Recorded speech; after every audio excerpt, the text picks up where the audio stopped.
We're not going to show you the video, obviously. It's 23 minutes plus that video, and it shows the terrorists burning a Jordanian military hero alive. I'm going to tell you about it. All of it, every bit of it. I watched it over the last hour, not because I wanted to. I absolutely did not. I watched it because I felt like those of you who want to know what's on it, but don't want to watch it or be subjected to some sort of gruesome descriptive adjectives, can get the information.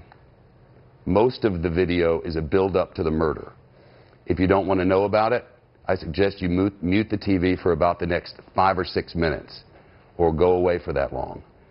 And then after the information on the video, I'll discuss what this means for the future of this mission, for the Jordanians, for other allies, for our troops, and frankly for every one of us. Skip Ghanim is the former U.S. ambassador to Jordan. He'll be here. Michael O'Hanlon from the Brookings Institution, whom I trust for analysis like few others, will give us a big picture on this matter. Lieutenant General Daniel Bolger, United States military retired, will talk with us about what this means for our military, and we'll bring it all big picture to each of us. Now, here's what's on the video, start to finish.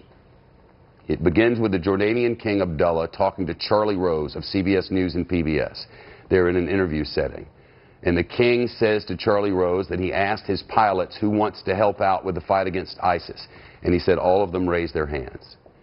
Then there are random shots of militaries. And then King Abdullah of Jordan standing at one podium next to a podium with our President Obama behind it.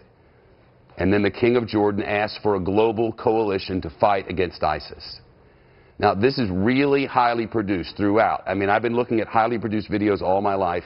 It's as highly produced as anything I've seen from a terrorist organization, and frankly, maybe more highly produced than anything I've seen from our military. It involves a lot of technical moves, multiple overlays of videos, many and varied special effects. Next, the viewer sees U.S. troops in the field of combat with what appears to be the Jordanians, and then graphics of Jordanian jets attacking. That, we learn, was the video of the open. So what I've just described, and I now learned, was the open of this video, and then the title page comes up. And across the screen is written in English, "Healing the Believers' Chests."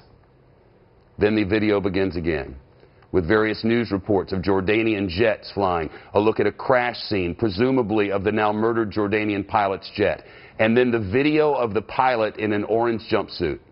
He has a black eye, I believe it's his left eye, and he's seated much like I am now. It's sort of like this, like a news anchor behind a news desk, and he's speaking directly to the camera just as I'm looking directly at you. And as he does, there's a split-screen video. His picture is on the right-hand side, his picture in his military uniform, and then video of his recovery from the desert is on the other side of the screen, of the locals carrying him out of there. He then continues his sort of news report, and he's speaking in Arabic. And the hostage, the pilot in his orange jumpsuit, then begins describing his own fighter jet trip, the sortie that took him from Jordan, presumably, with refueling, as he describes it, in midair, then an explanation of the other jets involved in this fight, with corresponding pictures and graphics. It's elaborate. He talks about an Emirates F-16, and that comes on the screen, and then a Morocco F-16, and then a Saudi Arabian F-16. And the hostage speaks of their laser-guided bombs. There are multiple cameras on this orange-clad hostage. There's the one straight ahead, like I'm looking at you, and then there's another one off from the side that seems to just be trying to show dramatic effect. There are graphics and pictures added here and throughout. Often there are jets and missiles superimposed over his face and chest, so he's in the background, and there are these images in the front. And he continues with the description of those in the coalition. All of the different members. He shows the flags of 5 non-Arab nations, and then 8 Arab nations' flags with the equipment that each of those Arab nations is using in this conflict. The lengthy description that goes on for minutes. There's a video montage, some videos coming at you from multiple locations on the screen, and then in the center of the video is a video of a crying baby. And next, videos of fighter jets hitting ground targets on the ground.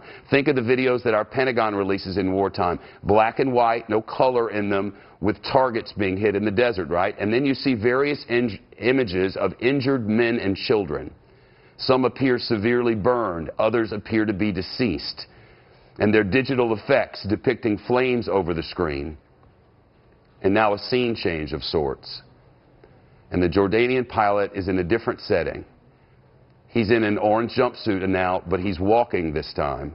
And he's walking across a barren landscape with what appears to be dozens and dozens of soldiers on, I don't know, a set around him. Soldiers in desert camo uniforms, so not the green on darker, but the sand color on darker. And they're all wearing sand color boots, and they're all carrying weapons, and their faces are covered. You see only their eyes. It's not possible to identify anyone, at least not to me, even to come up with some sort of nationality. Again, the Jordanian pilot, and this is a picture of it. We're only showing 4 different pictures from the whole video, and this is one that we're authorized to show. And they show this in so many different ways. Sometimes they're lined up like this. Sometimes they're standing on rubble. And he's walking among these soldiers in what appears to be the ruins of buildings. And then they cut to a cage. Maybe it's 8 feet by 5 feet and 10 feet or so tall. I'm not positive, but that's somewhat close. Stay with that. The bars go up and down, as you can see. There are no crossbars there in the middle. And there are more bars on top of this thing. So he's caged in. The Jordanian pilot is inside. The camera originally tilts up from his midsection to his face. And that's the first time you see, with the bars in the foreground, that he's standing upright with his hands down by his side. And he's looking directly at the ground. But it doesn't say that way. He does look up. The orange jumpsuit appears to be partly covered by or doused with some sort of liquid. See it there? On his right side, on your screen left, it looks like there's dirt or something liquid on there. See that? The video intercuts with a soldier outside this cage now. And this soldier is in desert camo, wearing desert boots, sand-colored gloves, a gun strapped around his neck and then resting on his back, and his head covered. Again, you only see his eyes, much like the other soldiers, and he's holding what looks like a long stick, one end wrapped with some sort of fabric. A much larger version of a Q-tip with cotton on just one end. It's clearly a torch. There's no speaking now on the video. There's what sounds like a faint heartbeat in the background. It gets louder and more rapid over the next couple of minutes. There's a dramatic chanting sound in the background. There are very quick edits and special effects. And there's sound effects along the way. And it's building in drama.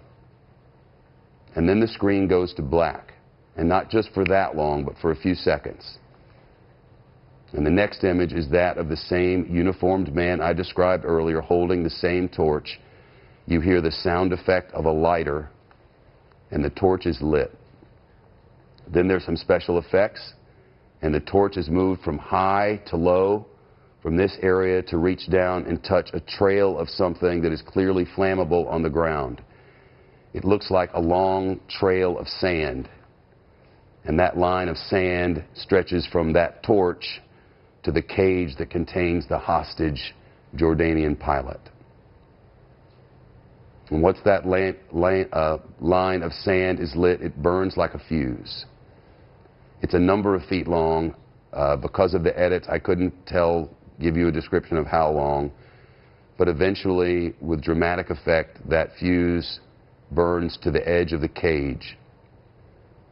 And as it reaches this metal cage, the sand at the bottom of the cage then appears to light across the cage on one side only in a line that moves from the edge of the cage toward the hostage inside the cage. And he stands there.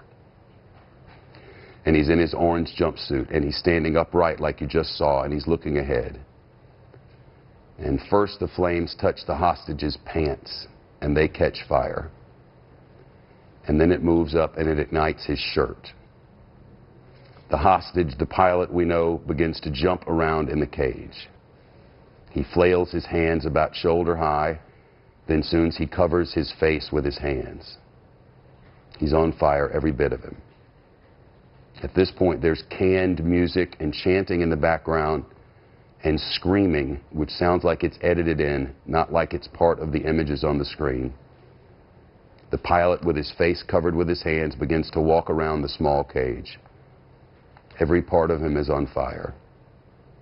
The video is now edited in slow motion. Eventually, the pilot collapsed to his knees while leaning against one side of that cage, leaning forward.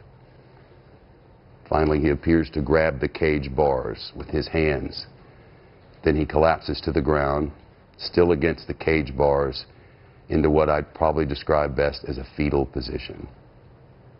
There's thick black smoke, The hostage is now all black in color and hardly moving. And an announcer speaks in Arabic. Then after an edit, a large yellowish-colored, sand-colored front-end loader that you might see at a construction site arrives at the cage. It's loaded with concrete and rebar and all kinds of what looks like discarded construction material, mostly concrete. And then the front-end loader raises its load and dumps it on top of that cage and presumably the remains of the man inside. And it crushes the cage and everything in it. After that, there are a number of images on the screen, a number of pictures of people presumably who either were held or are being held by ISIS.